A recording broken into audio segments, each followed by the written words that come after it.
سورہ فاتحہ کی التماس ہے علامہ سید دلدار علی اور غفرہ مآب علی اللہ مقامہ اور ان کے خانوادے کے جتنے علماء اور شعراء ہیں ان سب کے لیے ایک سورہ فاتحہ. صلوات پڑھیں مرتبہ حضرات. اعوذ باللہ السمیع العلیم من الشیطان اللعین الرجیم.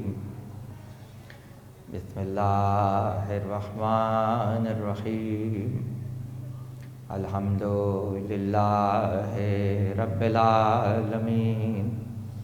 الصلاۃ والسلام علی اشرف الانبیاء والمرسلین خاتم النبیین و شافع المحشر سیدنا المسدد بشیرنا الممجد نذیرنا المؤید المصطفى الامجد المحمود الاحمد ابی القاسم محمد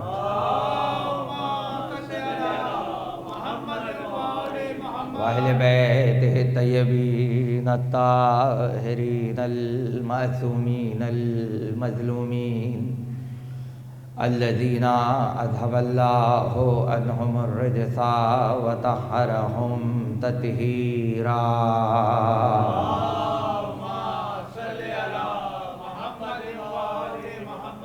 وَلَعْنَةُ اللَّهِ عَلَىٰ أَعْدَائِهِمْ وَغَاصِبِ حُقُوقِهِمْ وَمُنكِرِ فَضَائِلِهِمْ أَجْمَعِينَ. أَمَّا بَعْدُ فَقَدْ قَالَ رسول اللہ صلی اللہ علیہ وآلہ وسلم الولد سر لأبی صلوات. ایکو کم کرو بیٹا, ایکو کم کرو. ہاں ایک مرتبہ اور صلوات پڑھیں.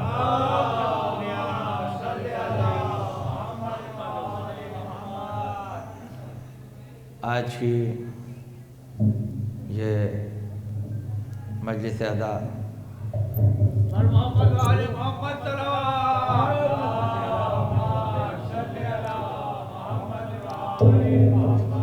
آج کی یہ مجلس ادا ہندوستان میں ایک عظیم الشان علمی خانوادے کے بانی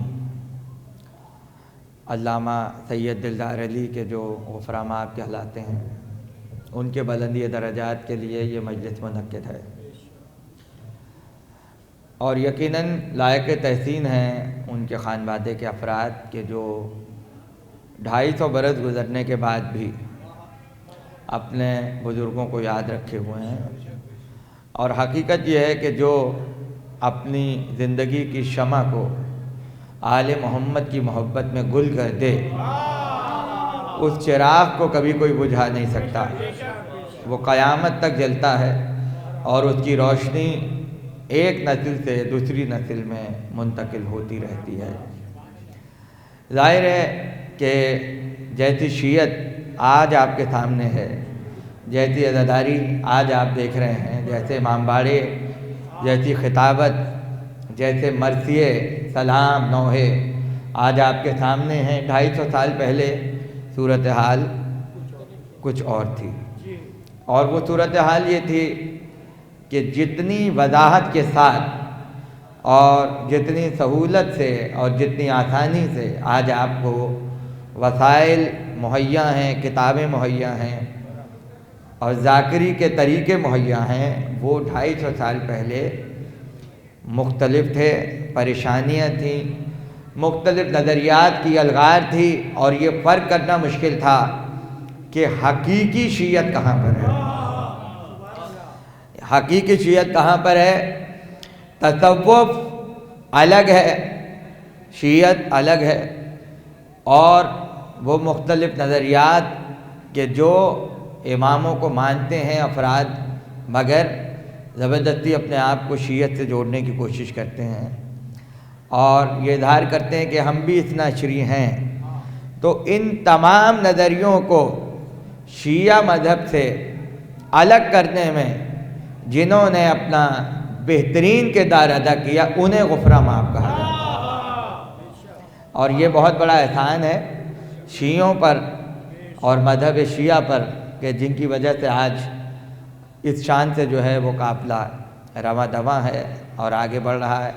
ظاہر ہے کہ ہندوستان میں اس زمانے میں چاہ رہا ہوں کچھ ابتدائی باتیں آپ کی خدمت پیش کر دوں کہ شیعہ حکومت قائم ہو چکی تھی اودھ کی، اور ان کا دارالسلطنت جو ہے وہ فیض آباد تھا، لیکن جب لکھنؤ کو باقاعدہ مرکزیت حاصل ہوئی اور پایہ تخت جو ہے وہ فیض آباد سے لکھنؤ منتقل ہوا، تو کئی کاملین فن، کئی اپنے فن کے جو کملا تھے یعنی معراج پر پہنچے ہوئے افراد تھے، انہوں نے بھی اپنے آپ کو لکھنؤ تک پہنچایا کہ جیسے آج کراچی تجارت کا مرکز ہے اور دیہاتوں سے، سندھ سے، مختلف علاقوں سے سارے لوگ کراچی میں آ کر آباد ہو گئے، اس نیت سے کہ نوکری ملے گی، کوئی کاروبار کریں گے، غور فرما رہے ہیں آپ، اور اس کی برکت سے جو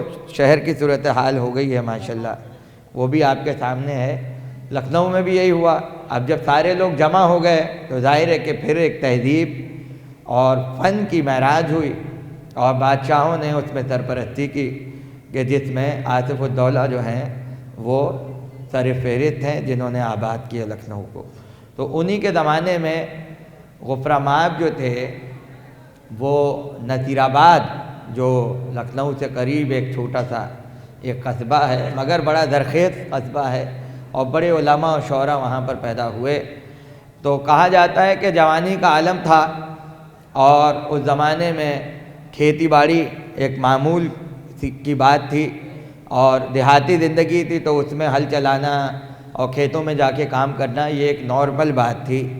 تو بالکل جوان تھے، تو کہتے ہیں کہ ہل چلانے کے لیے اپنے کھیتوں میں گئے تو غیب سے ایک آواز آئی کہ کوئی کہنے والا یہ کہہ رہا تھا کہ یہ تمہاری جگہ نہیں ہے، علم حاصل کرو اور انقلاب برپا کرو۔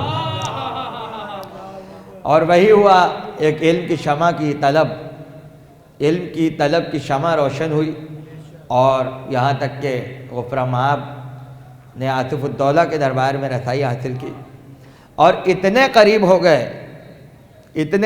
گئے کہ جہاں تک کوئی نہیں پہنچتا تھا وہاں علی کا نوکر پہنچ گیا۔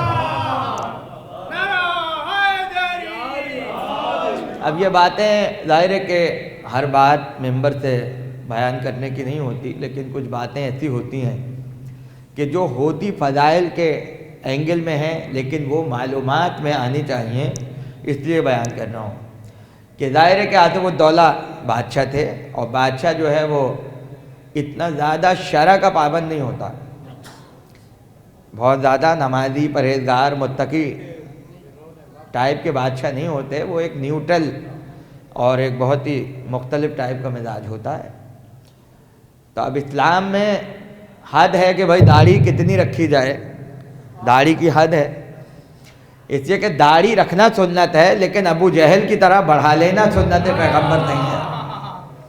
حدود مقرر ہیں کہ کس طرح سے رکھی جائے، بالکل اسی طرح اگر مونچھیں ہیں تو مونچھوں کے لیے بھی حدود مقرر ہیں، اور وہ سائنٹیفک ہے کہ اتنی بڑی نہ ہو کہ پانی پیتے ہوئے، غور فرما رہے ہیں آپ، کہیں گے میں نے شرعی مسائل بیان کرنا شروع کر دیے، لیکن بتانے کا مقصد یہ ہے کہ اس کے پیچھے لاجک ہے، کیونکہ بہت سے ایسے جراثیم جو صحت کے لیے انتہائی مضر ہوتے ہیں وہ آپ کے بالوں کا حصہ بن جاتے ہیں، اور جب آپ کھانا کھاتے ہیں یا پانی پیتے ہیں تو پیغمبر نے 1400 برس پہلے وہ بات کہی کہ جو آج 300 برس پہلے سائنسدان کہہ رہے ہیں کہ جراثیم بھی کوئی چیز ہوتی ہے۔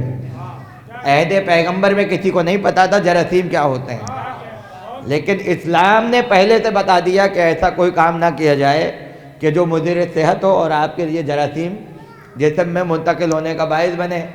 تو مونچھیں جو ہیں رکھنے کی حد ہے۔ اب بادشاہ کے ہاں تو یہ سب نہیں تھا، تصویروں میں دیکھ لیجئے بڑی بڑی مونچھیں رکھی ہوئی تھی، یہ صرف غفرہ مآب کی ہمت تھی کہ بادشاہ کو متشرع کیا، شریعت سے قریب کیا، اور اتنی ہمت پیدا ہوئی کہ اپنے ہاتھوں سے، اور فرما رہے ہیں آپ، تو یہ ہمت اور جرت عوام میں نہیں آتی، خواص میں آتی ہے، اور خواص بن ہی نہیں سکتا جب تک علی کی محبت کی شمع روشن نہ ہو۔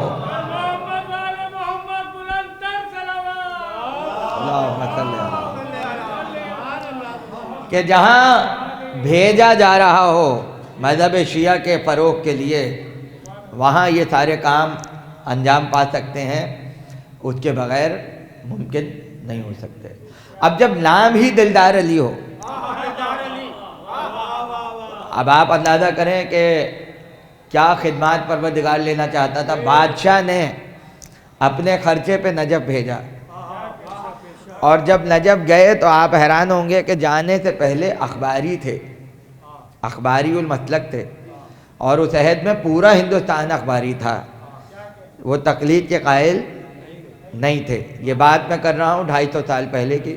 اب اس بات پر کوئی یقین کرے یا نہ کرے، لیکن حقیقت یہی ہے، کتابوں کو جا کے پڑھیے گا کہ 250 سال 300 سال پہلے سارے اخباری ہندوستان میں تھے۔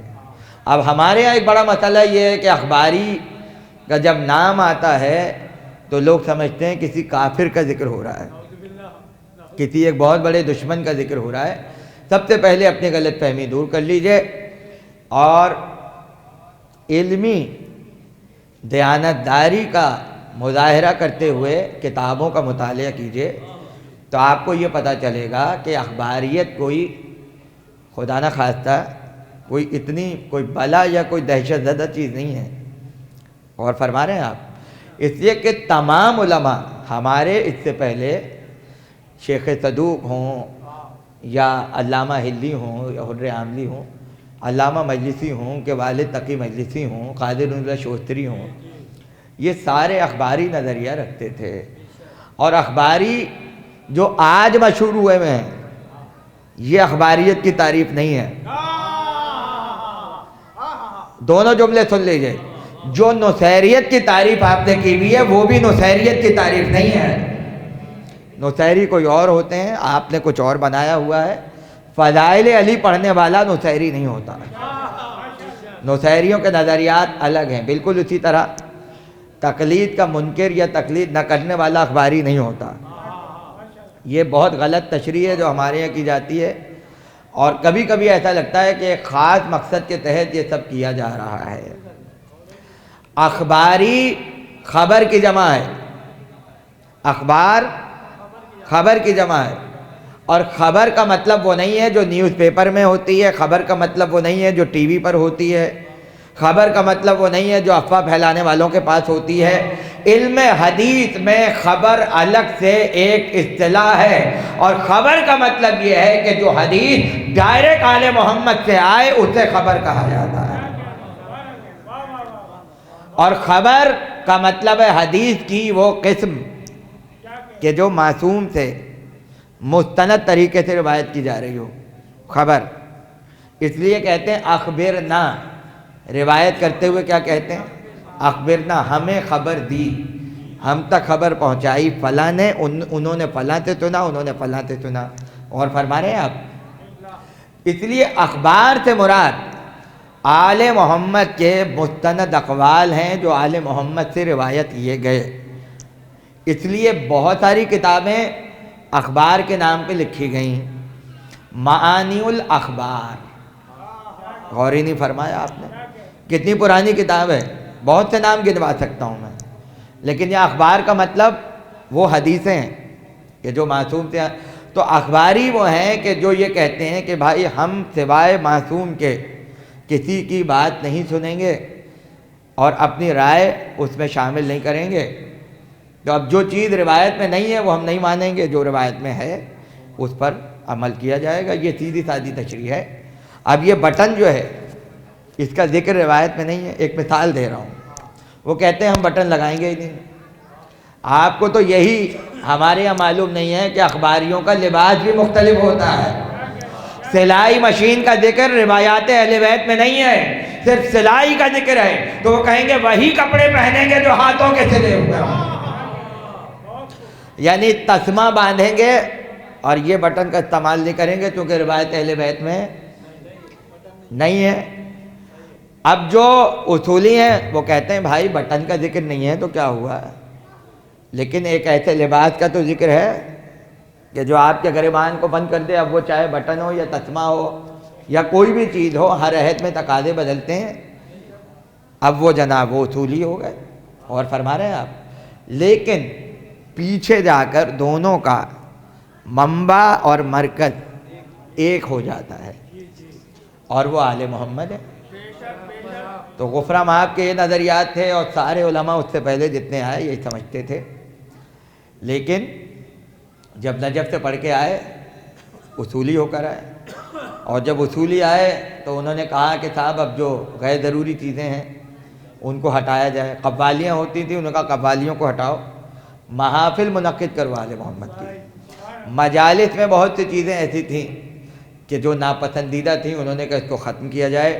سوزخانی ہوتی تھی، لیکن سوزخانی کے لیے جو راگ ہیں اور جو طرزیں ہیں اس کی پابندی ہے، وہ اپنے حدود سے باہر جائیں تو غنا میں تبدیل ہو جاتے ہیں۔ تو انہوں نے کہا یہ سب نہیں ہوگا، بلکہ ایک حد مقرر کر دی کہ یہاں تک ہو سکتا ہے۔ اور فرما رہے ہیں آپ مجلس میں تبرک میں کیا ہونا چاہیے، لباس کیسا ہونا چاہیے، یہ ساری چیزیں بتائیں۔ اور اس عہد میں امام باڑے کی پراپر شکل نہیں تھی، ایک عمارت تھی، اس میں ذکر امام ہوتا تھا، کوئی عاشور خانہ کہتا تھا، کوئی حسینیہ کہتا تھا، کوئی محفل کہتا تھا۔ آج بھی بہت سے امام باڑوں کے نام محفل ہیں، محفل شاہ خراسان، محفل ایرانیان، حسینیہ ایرانیان، اور فرما رہے محفل مرتضیٰ۔ تو محفل کے کتنے معنی ہیں؟ آل محمد کے فضائل کی مجلس ہو تو وہ بھی محفل ہوتی ہے، اور جس عمارت پہ ذکر اہل بیت ہو اس عمارت کو بھی محفل کہا جاتا تھا۔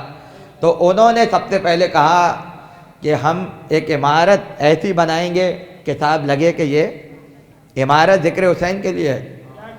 تو جب عمارت بنی تو نام رکھا امام باڑہ۔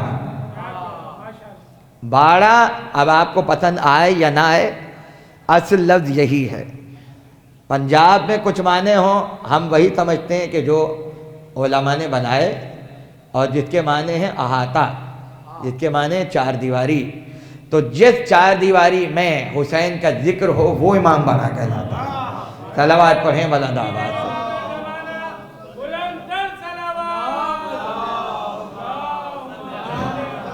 اور فرما رہے ہیں اب دیکھیں ان باتوں کو کبھی سمجھیے گا، اور یہ میں وہ بات کر رہا ہوں آج اپنی تھوڑی روایت سے ہٹ کے، کہ کبھی اس پر غور کریں کہ یہ شکلیں امام باڑوں کی ایسی نہیں بن گئی ہیں، اس کے پیچھے ایک پوری تاریخ ہے، اس کے پیچھے صدیاں ہیں۔ یعنی انٹرنس کا دروازہ کہاں ہوگا، امام باڑہ کے دروازے کس طرف کھلیں گے؟ ایک دروازہ بھی ہو سکتا ہے، ایک دروازہ بھی جیسے مسجد میں ایک دروازہ ہوتا ہے، نہیں، کئی دروازے لائن سے ہوں، کم سے کم 12 ہوں تاکہ 12 دری تو ہو جائے، اور مومنین آئیں تو جب داخل ہوں تو منبر کہاں رکھا ہو، اور شہنشین ایسی جگہ ہو کہ جب بیٹھ کر مجلس سنیں تو پشت پر نہ ہو، بلکہ جیسے آپ دیکھ رہے ہیں پہلو کی جانب۔ یہ ساری چیزیں سوچ سمجھ کے رکھی گئی ہیں، اور اس کے ساتھ تخت ہو، تخت کے اوپر منبر ہو، اس کے برابر میں سوزخانی کے لیے جگہ ہو تاکہ بیٹھ کر سوزخانی کی جائے۔ اب یہ ساری باتیں جو ترتیب پا رہی تھی، تو غفرہ مآب نے 3 امام باڑے بنوائے۔ جائز میں ایک امام باڑہ الگ بنوایا، نصیر آباد میں الگ بنوایا، اور لکھنؤ میں حسینیہ غفرہ مآب جو آج ایک اہم ترین تاریخی عمارتوں میں شمار ہوتا ہے، وہ بنوایا۔ آصف الدولہ کا زمانہ تھا، اور سب سے بڑا کام یہ ہوا کہ جو الفاظ بادشاہوں کے لیے مخصوص ہو چکے تھے، اب میں آپ سے کیسے عرض کروں، وہ لفظ آ گئے ادا خانوں میں حسین کے لیے۔ میں نے بہت بڑا جملہ کہا ہے، اس لیے کہ بادشاہ جس تخت پر بیٹھتے تھے اسے کیا کہتے تھے؟ شہنشین۔ پہلے ایک تخت ہوتا تھا، تخت کے اوپر پھر وہ تخت ہوتا تھا جو آپ کرسی کہہ لیں یا اور فرما رہے ہیں، اسے کہتے تھے شہنشین۔ اب یہ ایک ایسا لفظ ہے سرکاری کہ آپ اپنے آپ کو اگر وزیر اعظم لکھ دیں گے تو مجرم ہیں، اگر آپ اپنے آپ کو صدر لکھ دیں گے تو آپ سیاسی قانون کی روشنی میں پاکستان کے مجرم قرار پائیں گے، کیونکہ وزیر اعظم کوئی اور ہے، آپ وزیر اعظم کہاں سے ہو گئے؟ اس لیے کہ یہ لفظ انہی کے لیے ہے اور نہیں فرما رہا ہے۔ اگر سیاسی حکمرانوں کا لفظ کوئی اپنے نام کے ساتھ لگائے گا وہ قانون کی روشنی میں مجرم ہے، لیکن حسین کا کمال یہ ہے کہ جو شہنشین بادشاہ کے لیے تھی، اب جب محرم آیا تو انہوں نے کہا کہ بھائی حسین سے بڑا کوئی بادشاہ نہیں ہے، شاہ تو حسین، بادشاہ تو حسین، تو شہنشین حسین کی ہے، ہماری نہیں ہے۔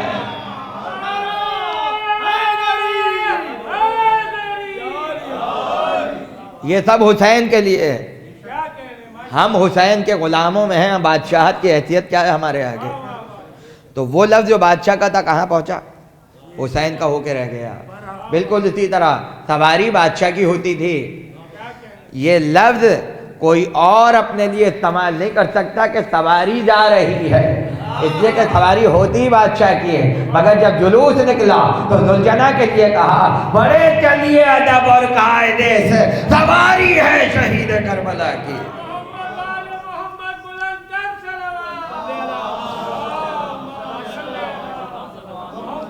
لفظ کہاں ہے لیکن حسین کے یہاں آ گیا، تو حسین کا ہو گیا، غیروں کے ساتھ یہ لفظ جچتا نہیں ہے۔ بالکل اسی طرح جب آتے تھے دربار میں بادشاہ کا نیاز حاصل کرتے تھے تو 7 مرتبہ جھکتے تھے، 7 سلام 7 مرتبہ، اسے کیا کہتے ہیں؟ انتہائی احترام کے ساتھ۔ محاورہ ہے مجرا بجا لانا، کیا ہے؟ مجرا بجا لانا، سلام کرنا، سلام مجرے کو کہتے ہیں، اور جو یہ کرے اسے کیا کہتے ہیں؟ مجرائی۔ کیا سمجھے آپ؟ بادشاہ کا مجرائی ہے، یعنی سلام کرتا ہے بادشاہ کو۔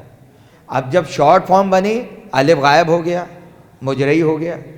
اب بہت سو کو لفظ مجرئی سمجھ میں نہیں آ رہا۔ دیکھیے اگر ذہن میں نیگیٹو چیزیں بھری ہوں تو پازیٹو چیز بھی نیگیٹو نظر آتی ہے، لیکن اگر بنیاد صحیح ہو اور لفظ کے معنی پتا ہو تب سمجھ میں آئے گا شاعر نے کیوں کہا مجرائی خالق میں ان آنکھوں نے کیا کیا دیکھا۔ ہر سلام کرنے والا معصوم کو ہندوستان کی لغت میں مجرئی ہے۔ السلام علیکم یا ابا عبداللہ، تہذیب کی زبان میں کہیں گے حسین کا مجرئی ہے، سلام کرنے والا حسین کا۔ تو یہ لفظ وہاں کے تھے، اب متروک ہو گئے تو ہو گئے، لیکن سلاموں میں رہیں گے، مرثیوں میں رہیں گے، اس لیے کہ وہ حسینی الفاظ ہیں، ان لفظوں کو کوئی بدل نہیں سکتا۔ میں اس ممبر پہ چیلنج کر کے کہہ رہا ہوں کہ جب بھی آپ نے یہ سلام سنا ہوگا، کتنا مشہور سلام ہے میر مونس کا کہ مجرئی خلق میں ان آنکھوں نے کیا کیا دیکھا، پر کہیں صفت پیمبر ثنا آقا دیکھا۔ آپ کے ذہن میں کبھی برائی نہیں آئے گی، یہ فرض ادا کا معجزہ ہے۔ اور اگر کوئی لفظ برا ہو اور حسین کے یہاں آ جائے تو وہ بھی طاہر ہو جاتا ہے، اس کا استحالہ ہو جاتا ہے، اس میں انقلاب آ جاتا ہے، اس کی ماہیت بدل جاتی ہے حسین کے در پر آنے سے۔ تو یہ ساری چیزیں انہوں نے بنائی ہیں، غفران آپ کی بڑی خدمات ہیں، اور اس زمانے کے جو بڑے شعراء تھے ان کو آمادہ کیا کہ روایات ایسی نظم کی جائیں مرثیوں میں کہ جو گریے کا باعث ہوں اور مقتل کی مستند روایتیں ہوں۔ اس لیے انہوں نے ایک مقتل لکھا اسارۃ الاحزان عربی میں، اور ابھی تک وہ چھپا نہیں ہے، لیکن اب چھپ رہا ہے اردو ترجمے کے ساتھ، ایران میں کام ہو رہا ہے، بلکہ ہو چکا ہے۔ غور کرنے کی بات یہ ہے کہ جو تحریک عزاداری کی تطہیر کے لیے 250 سال پہلے اٹھائی گئی، اور جو کتاب لکھی گئی، حسین کچھ ضائع نہیں کرتا، 250 برس بعد زندہ ہو رہا ہے، لوگ بھول جاتے ہیں، جتنا زمانہ گزرتا ہے یادیں دماغ سے نکلتی جاتی ہیں، لیکن حسین کا کمال یہ ہے کہ وقت جتنا گزر رہا ہے اور زندہ ہو رہا ہے، عزاداری میں اور زیادہ اضافہ ہو رہا ہے، یہ ان کا کمال تھا۔ میں نے آپ کی خدمت میں پیغمبر کی حدیث کی تلاوت کا شرف حاصل کیا، الولد سر لابی، پیغمبر فرماتے ہیں ولد اپنے باپ کا راز ہوتا ہے، بیٹا اپنے باپ کا راز ہوتا ہے۔ اس لیے کہتا ہوں جو کام باپ سے رہ جاتے ہیں وہ کام اللہ بیٹے کو عطا کرتا ہے۔ ہو سکتا ہے باپ وکیل ہو مگر شاعری کی صلاحیت ہو اور زندگی میں شاعری نہ کی ہو تو اللہ اس صلاحیت کو برباد نہیں کرتا، بیٹے کو شاعر بنا دیتا ہے۔ ہو سکتا ہے باپ ڈاکٹر ہو لیکن عالم ہونے کی بھی صلاحیت ہو، خطیب بننے کی بھی صلاحیت ہو، پوری زندگی چھو کے بھی نہ گزری ہو خطابت مگر بیٹا اپنے وقت کا بڑا خطیب ہو جائے، تو یہ جو صفت آتی ہے یہ باپ ہی کی ہوتی ہے۔ تو آپ جو ہیں وہ اپنے باپ کی صفت ہے حدیث پیغمبر کی روشنی میں، اس لیے کہتے ہیں اچھی صفت نظر آئے تب بھی باپ پہچانا جاتا ہے، نحوست نظر آئے تب بھی باپ پہچانا جاتا ہے۔ اس لیے کہ اولاد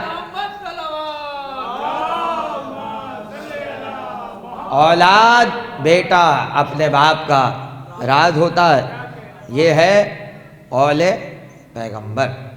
تو اب اس کی روشنی میں پوری تاریخ کو دیکھ لیجئے اور مجھے جملہ کہنے کی اجازت دیجئے، بیٹے کو دیکھو باپ کو پہچانو، بیٹے کو دیکھو باپ کو پہچانو۔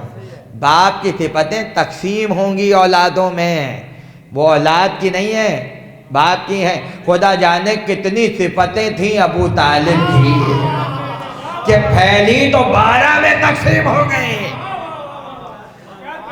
اور 12 کی صفتیں سمٹ جائیں تو ابو طالب مرکز بن جاتے ہیں۔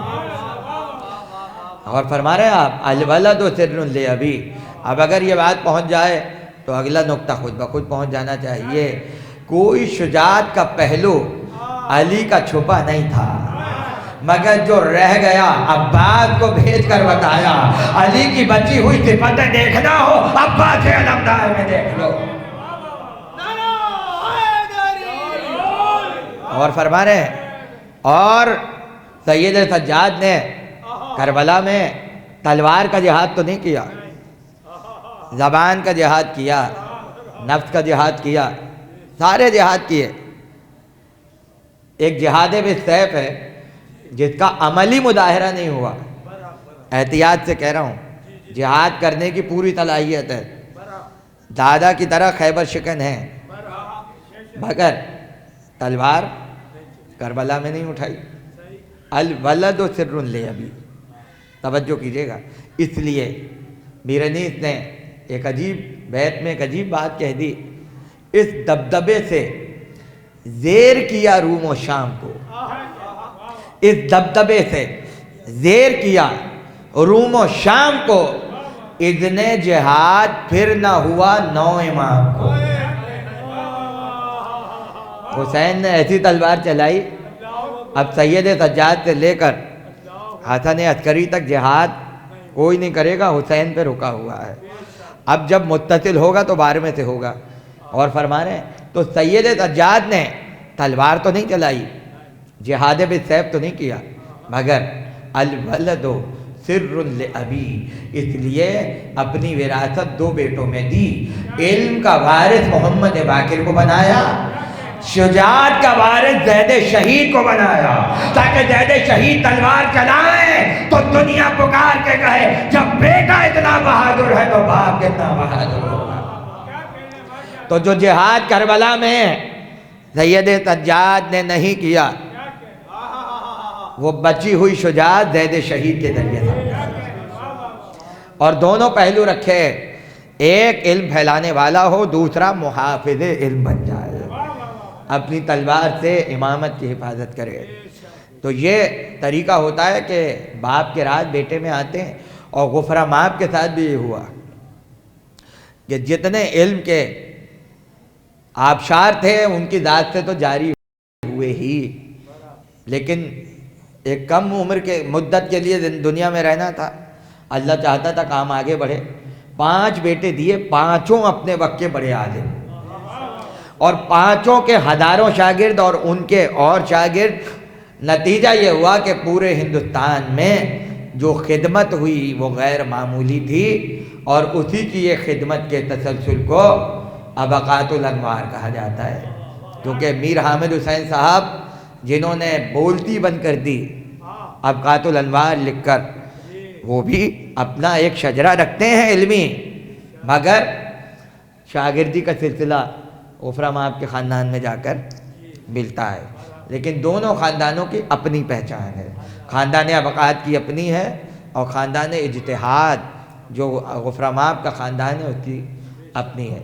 اب یہاں ایک پہلو آپ کی خدمت میں عرض کر دوں اور تقریر کو سمیٹ رہا ہوں کہ جب پہلے بیٹے کی ولادت ہوئی غفرہ مآب کے گھر میں، تو اس کا نام رکھا سید محمد، رسول پہلے معصوم سید محمد۔ دوسرا بیٹا ہوا، اب محمد کے بعد تو علی ہیں، بیٹے کا نام رکھا سید علی۔ پھر ایک بیٹا ہوا، اچھا بار بار بیٹے ہونا بتا رہا ہے کہ قدرت کوئی کام لینا چاہ رہی ہے، اور فرما رہے ہیں آپ۔ پھر بیٹا ہو گیا، نام رکھا سید حسن، علی کے بعد حسن۔ یعنی نام رکھنا تو شریعت ہے، مگر تہذیب بھی تو آئے کہ نام رکھنے کی تہذیب کیا ہے۔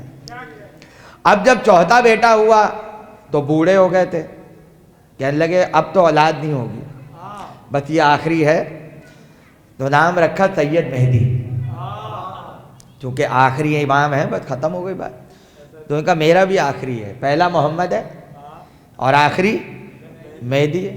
اب جب مہدی نام رکھا، خواب میں حسین آئے اور آ کر کہا دلدار علی ترتیب کو بدل دیا۔ کہا مولا کیا مطلب؟ کہا نبی، نبی کے بعد علی، پھر حسن، پھر تو حسین ہونا چاہیے تھا، مہدی نام کیوں رکھ دیا؟ حسین نام رکھتے۔ کہا فرزند رسول اب تو بوڑھا ہو گیا ہوں، اب پتہ نہیں اولاد ہو نہ ہو، اور اگر ہو تو بیٹا ہو یا نہ ہو، تو میں نے یہ بہتر سمجھا کہ مہدی نام رکھا جائے۔ اب سنیے جملہ، کہنے لگے اب 5واں بیٹا میں عطا کر رہا ہوں،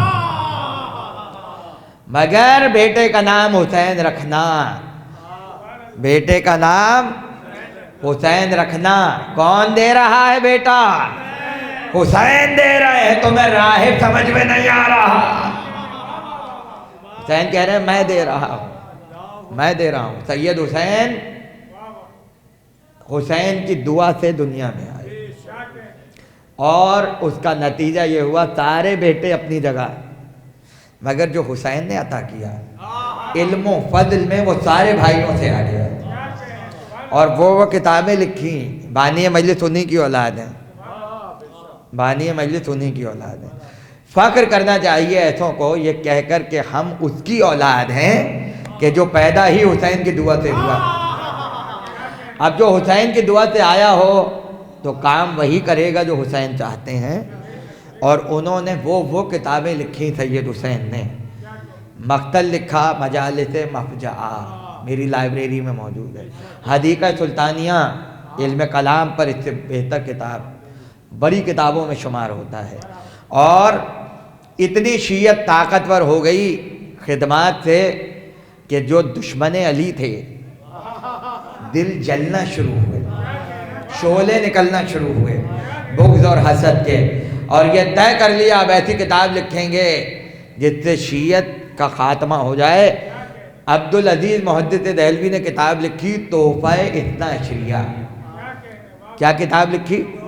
تحفہ اثنا عشریہ۔ اثنا عشریہ آپ ہیں، یعنی تحفہ دیا ہے شیعوں کو، اور اس میں شیعوں کو کافر، رافضی، ناسبی کیا کیا ثابت نہیں کیا۔ 12 چیپٹر ہیں، 12 باب ہیں، اور ہر باب ایک ایسے موضوع پر ہے کہ جو شیعت کے اہم ترین عقائد میں ہے، امامت کے خلاف، حدیث قرطاس کے خلاف، عقد ام کلثوم کے خلاف، تقیہ کے خلاف، غدیر کے خلاف۔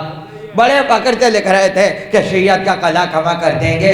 غفرہ مآب کے بیٹے اور شاگرد میدان میں آئے، ایک باب کا جواب 12 جلدوں میں دیا ہے۔ تم ایک کتاب میں 12 باب لکھ رہے ہو، ہم ایک باب کے جواب میں 12 جلدیں لکھیں گے۔ اللہم صلی علی محمد۔ یہ دھاک ہے، آپ کی فتح ہے جو سنا رہا ہوں میں، اور کبھی ان کتابوں کے نام اور اس کی تاریخ اور کیفیت اور علماء کا تذکرہ اگر شروع کر دوں اشرے ہو جائیں گے صرف یہ بتانے میں کہ ہندوستان کے علماء نے کس طرح سے شیعت کا دفاع کیا اور ایسی کمر توڑی کہ آج تک کوئی جواب نہیں دے سکا۔ الٹے سیدھے جواب آتے رہیں گے، لیکن جو جواب ہوتا ہے جسے جواب کہا جاتا ہے وہ جواب کوئی نہیں دے سکا۔ تو تقریباً 300 سے زیادہ کتابیں ہیں جو ایک کتاب کے جواب میں لکھی گئیں، اور اس میں کتنی تو ایسی ہیں جو ابھی تک شائع ہی نہیں ہوں گی۔ اور فرما رہے ہیں آپ، تو اتنی بڑی خدمت کی کہ آج نجف اشرف کے علماء ہندوستان کی کتابوں کو اٹھا کر اپنا فخر سمجھ کے کہتے ہیں کہ یہ ہم نے لکھی ہے۔ یعنی اتنی خدمتیں انجام دی، اتنی خدمتیں انجام دی کہ اس عہد میں علمی اعتبار سے لکھنؤ دوسرا نجف اشرف کہلا رہا تھا، علمی اعتبار سے، علمی۔ اور فرما رہے ہیں آپ، تو عماد الاسلام ہو یا ابقات الانوار ہو یا تشید المتائن ہو یا جواہر عبقریہ ہو یا یہ ساری کتابیں وہ ہیں، سیف حسینی ہو، طعن الرما ہو، یہ وہ کتابیں جن کے نام تک ممبر سے کوئی نہیں لیتا ہے۔ نام بولے جس نے پڑھی ہو، اور پڑھے وہ جس کے پاس ہو، اور ہوگی اس کے پاس جو طلب کرے۔ تو الحمدللہ تینوں چیزوں کا فقدان پایا جاتا ہے، کتابوں کا کسی کو معلوم ہی نہیں۔ اور جو خطابت اتنی ریفائن ہو کے اتنی چمک دمک سے آپ تک پہنچی، کیا کیا لوگ پیدا ہوئے، کیسے کیسے خطیب پیدا ہوئے، کس کس طرح کی خطابت کی، آج وہ قصے کہانیوں کی نظر ہو گئی۔ فلاں کا خواب، فلاں کے قصے، فلاں کی، بجائے اس کے کہ آیات سنائی جائیں، اقوال ائمہ سنائے جائیں اور اپنے عقائد پر توجہ دی جائے، وہ باتیں سنائی جا رہی ہیں کہ جو علمانہ لگتی۔ بہرحال خدا ان لوگوں کے درجات بلند فرمائے، اور بہرحال یہ مجلس ان کے بلندی درجات کے لیے منعقد ہوئی۔ مصائب تک پہنچنے کے لیے سید حسین جو غفرہ مآب کے بیٹے ہیں، ان کا ایک جملہ آپ کی خدمت میں ہدیہ کر رہا ہوں۔ اپنے مقتل مجالس مفجعہ اس کے مقدمے میں لکھتے ہیں کہ اگر حسین کی کوئی مصیبت ایسی ہو کہ جس میں توہین نہ ہو، شرط یہ ہے کہ توہین نہ ہو، اگر سڑک پہ پڑے ہوئے ایک کاغذ کے ٹکڑے پر بھی کوئی حسین کے مصائب لکھے ہوئے ہوں اور نہ پتہ ہو کہ لکھنے والا کون ہے، کس کتاب سے لیا گیا ہے، مگر توہین حسین نہ ہو اور کربلا کے مصائب ہوں، اسے ممبر سے بیان کرو۔ اس لیے کہ اتنے مصائب کربلا میں ہوئے ہیں کہ کتابوں میں احاطہ نہیں ہو سکا، کیا پتہ کون سی مصیبت کہاں سے ہوتی ہوئی آئی۔ اس لیے جو جس کو ملا اس نے کتاب میں لکھا، مگر کچھ مصائب ایسے ہیں کہ جو سینہ بسینہ چل رہے ہیں، تمہیں کیا پتہ کون سی خبر کس کے سینے میں کہاں سے پہنچی ہو۔ حسین کے مصائب کا کبھی انکار نہ کرنا، بشرط یہ کہ توہین معصوم نہ ہو، امام کے مرتبے کے خلاف کوئی بات نہ ہو۔ مصائب کو بیان کرو، مصائب کو بیان کرو، بتاؤ کربلا میں کیا ہوا، کربلا میں فاطمہ زہرا کا گھر کیسے اجڑ گیا۔ آج وہ دور ہے کہ مصائب پڑھتے ہیں تو آنکھ میں آنسو آتا ہے، لیکن وہ لوگ کیسی تربیت رکھتے تھے کہ حسین کا نام آیا آنکھوں سے آنسو چلے ہو گئے۔ آنکھوں سے آنسو جاری ہو گئے۔ یہ طہارت نفس کی علامت ہے۔ ضروری نہیں ہے مجلس ہو، کسی بھی محفل میں، کسی بھی اجتماع میں جہاں حسین کا نام آیا آنکھ میں آنسو آ گئے۔ مولانا مصطفیٰ جوہر اپنے سلام میں عجیب بات کہی، ادھر نام حسین آیا ادھر آنسو ہوئے جاری، میری آنکھوں میں گویا عابد بیمار بیٹھے ہیں۔ عزاداروں حسین تنہا رہ گئے، میدان میں تنہا ہے۔ ایک مرتبہ مشرق کی طرف سے گرد اٹھتی ہوئی نظر آئی، معلوم ہوا ایک پہلوان آیا ہے، بصرے کا پہلوان آیا ہے۔ لوگوں نے کہا کچھ دیر آرام کر لو اس کے بعد میدان میں جانا، تو کہتا ہے نہیں، میں جس کام کے لیے آیا ہوں وہ کام پہلے کروں گا۔ اپنا سامان پھینکا، حسین کی خدمت میں حاضر ہوا، حسین کو سلام تک نہیں کیا، آ کر کھڑا ہو گیا۔ حسین کہتے ہیں واپس چلا جا، میں نہیں چاہتا کہ تیرے ہاتھ میرے خون سے رنگین ہو، اس لیے واپس چلا جا۔ عزاداروں جب وہ واپس نہ گیا تو بڑی حضرت سے حسین کہتے ہیں میں نہیں چاہتا تیری 4 برس کی بچی یتیم ہو جائے، میں نہیں چاہتا تیری بچی یتیم ہو جائے۔ ایک مرتبہ حیرت سے دیکھا اس نے حسین کی طرف، اور حسین نے کیا کیا، عقیق کی انگوٹھی اتاری، اس کی طرف بڑھائی اور بڑھا کے کہتے ہیں یہ لے جا کے اپنی بچی کو دے دے، اس لیے کہ جب تو وطن سے چل رہا تھا تو تو نے بیٹی سے پوچھا تھا کہ کوئی طلب ہو تو بتاؤ، بڑا مال غنیمت ہاتھ آئے گا، جنگ پہ جا رہا ہوں۔ تو بیٹی نے کہا تھا بابا اگر عقیق کی انگوٹھی مل جائے تو میرے لیے لے آئیے گا۔ حسین نے کہا یہ انگوٹھی لے جا تاکہ تیری بیٹی کی خواہش پوری ہو جائے۔ یہ جملہ سننا تھا۔ ایک مرتبہ گھوڑے سے اترا، آگے بڑھا، حسین کے قدموں سے لپٹ گیا اور لپٹ کے کہتا ہے خدا جانتا ہے یا تو یہ مجھے معلوم ہے یا خدا جانتا ہے یا میری بیٹی کو پتا ہے، یہ خبر تمہیں کہاں سے معلوم ہوئی؟ اب کیا تو تم نبی ہو یا تم کوئی اللہ کے ولی ہو؟ نبی ہو نہیں سکتے کیونکہ نبوت ختم ہو گئی ہے، یقیناً تم اللہ کے بہت پہنچے ہوئے بندے ہو، اب بتاؤ تم کون ہو؟ اور رو کے کہتے مجھے مسافر کہتے ہیں، مجھے آوارہ وطن کہتے ہیں۔ حسین نے کہا ایک مرتبہ کہا اپنا نام بتاؤ، اس عظمت کی قسم کہ جو تمہیں خدا سے ملی ہے بتاؤ کون ہو؟ ایک مرتبہ رو کے کہتے ہیں یہ بتا تو نے محمد مصطفیٰ کا ذکر تو سنا ہوگا، کہ میں امت محمد میں ہوں، کیسی بات کر رہے ہو؟ کہ یہ بتاؤ اس کی ایک بیٹی تھی، بیٹی کا نام تھا فاطمہ، کبھی فاطمہ کا نام سنا ہے؟ بیوی کا نام آیا، اس نے شہزادی کا احترام کیا، کہ کیسی باتیں کر رہے ہو، میں تو فاطمہ کو جانتا ہوں۔ اس کے بعد کا اس کا ایک بیٹا ہے، اس کا ایک بیٹا ہے۔ عزاداروں یہاں تک پہنچے تھے حسین، پہلوان نے رو کر کہا اب یہ نہ کہنا تم فاطمہ کے بیٹے ہو، اب یہ نہ کہنا تم فاطمہ کے بیٹے ہو۔ ایک مرتبہ رو کر کہا مشکل کشائے خلق شہ مشرقین ہو، مشکل کشائے خلق شہ مشرقین ہو، اے پہلوان بصرہ میں بے کس حسین ہوں۔ ارے حسین پہ قربان ہو گیا، یہ کربلا کے شہیدوں میں ہے۔ ارے جب گھوڑے سے گرا حسین نے لاشا اپنے ہاتھوں پر لیا اور رو کے کہتے ہیں تیرا انجام کتنا خوب ہے، آیا تھا کیا سوچ کر اور گیا ہے دیدہ جنت میں۔ عزاداروں جو عقیق کی انگوٹھی دے رہے تھے وہ حسین نے واپس انگلی میں پہن لی، مگر ہائے شام غریبہ میں ایک ظالم آگے بڑھا اور اس نے چاہا حسین کا لباس لوٹ لے۔ حسین کی انگوٹھی پر نظر پڑی، بہت چاہا انگوٹھی اتارے، جب نہ اتر سکی خنجر نکالا، حسین کے ہاتھ پر وار کیا۔ ایک مرتبہ صاحب مالی الجبتین کہتے ہیں آسمان کے حجابات ہٹے، ایک سواری اتری، ایک بی بی رو کے کہہ رہی تھی ارے بابا، ارے میرے حسین کا لاشا کربلا میں پڑا ہوا۔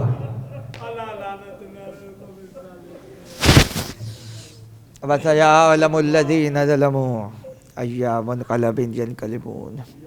بہرحال ذکر کو قبول فرما، انعتوں کو قبول فرما، حجت آخر کے ظہور میں تعدیل فرما۔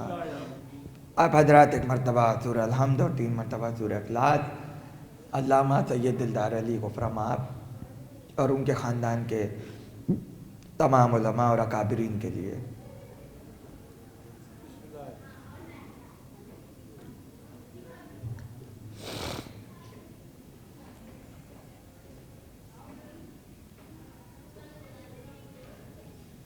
ربنا تقبل منا انک انت السمیع العلیم برحمتک یا ارحم الراحمین۔